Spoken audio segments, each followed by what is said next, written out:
Welcome. In front of me is a Honor 20, and today I will show you how to access the recovery mode on this device. So to get started, we want to hold the power key and then select power off. Yep, as you see it, tap on power off and once more.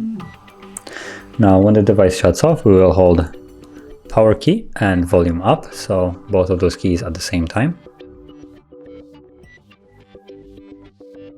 You can let go of the keys now. And we're now in the recovery mode. So from here you can just reboot the system, wipe data, and do a wipe cache, or just enter a safe mode. And to select each one of them, you just tap on it normally. And I'm going to choose reboot system. As you can see now, immediately starts rebooting. So yeah.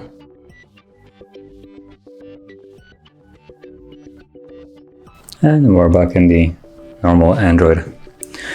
So this is how you would enter the recovery mode and also exit. And if you found this very helpful, don't forget to hit like, subscribe, and thanks for watching.